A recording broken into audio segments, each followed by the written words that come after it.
The Kim dynasty's hold over North Korea is one of the most unyielding examples of authoritarian rule in modern history. Since 1948, three generations of the Kim family, Kim Il-sung, Kim Jong-il, and Kim Jong-un, have ruled North Korea with an iron grip. Their leadership, marked by absolute control, a highly developed personality cult, and a policy of total isolation from the outside world, has kept them in power even as other dictatorships have collapsed.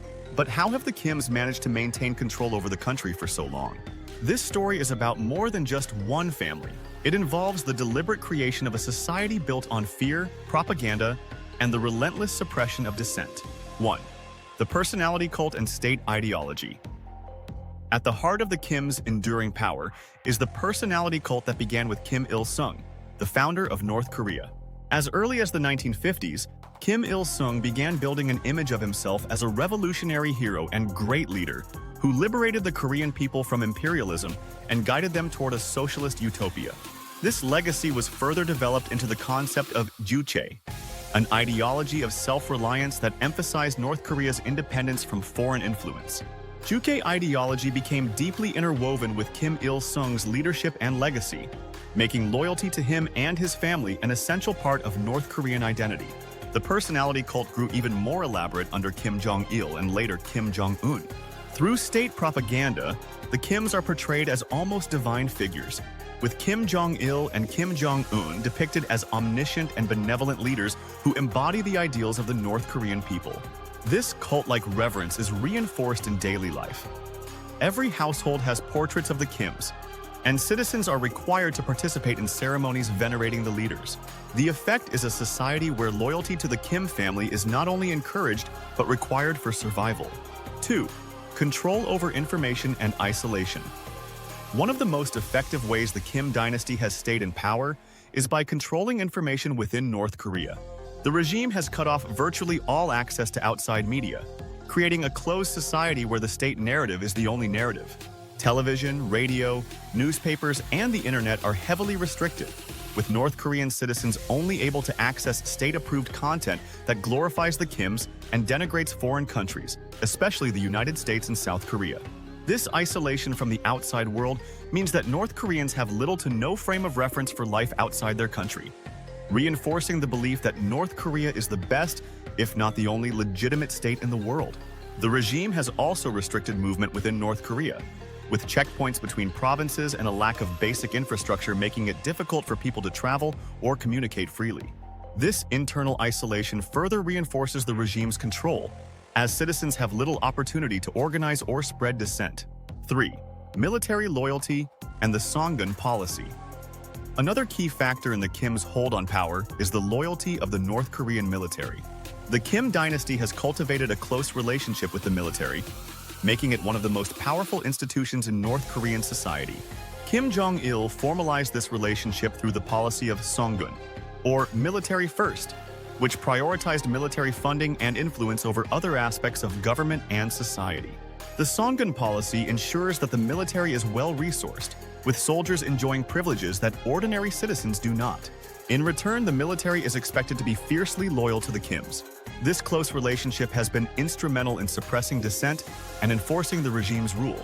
Military loyalty to the Kim family has created a powerful security apparatus that intimidates citizens, monitors internal threats, and quashes any potential rebellion. 4. Control through fear, surveillance, and punishment. The Kim regime enforces its rule not just through propaganda, but also through a pervasive system of surveillance and punishment. North Korea operates a vast network of informants who monitor citizens for signs of disloyalty. Even minor acts of defiance, such as listening to foreign radio broadcasts or speaking critically about the government, are punishable offenses that can result in imprisonment or even execution. The regime's infamous labor camps, known as Kwanliso, house political prisoners and their families in brutal conditions. Those suspected of opposing the regime are sent to these camps, where forced labor, starvation, and abuse are rampant. The camps serve as a warning to the population, reminding them of the severe consequences of dissent.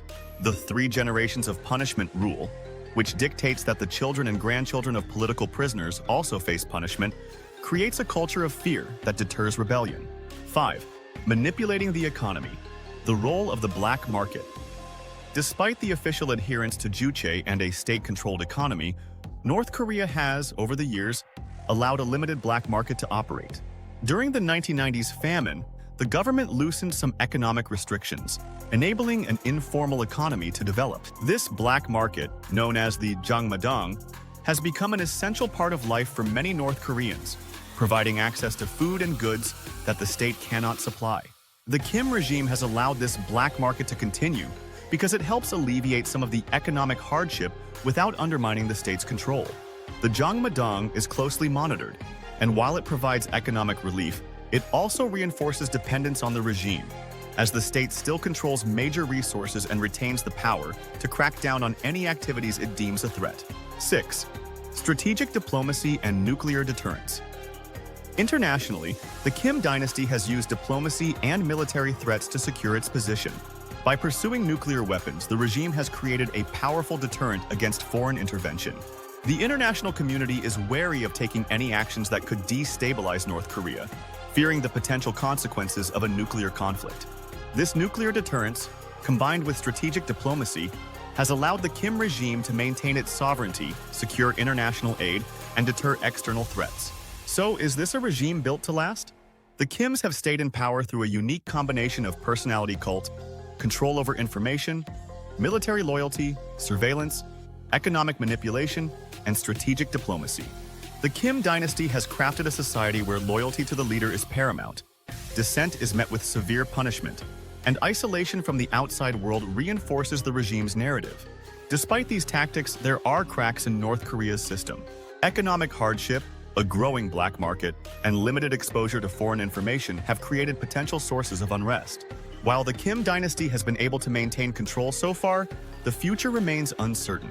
For now, the combination of fear, loyalty, and isolation keeps the Kim family in power, but how long this will last is a question that only time will answer.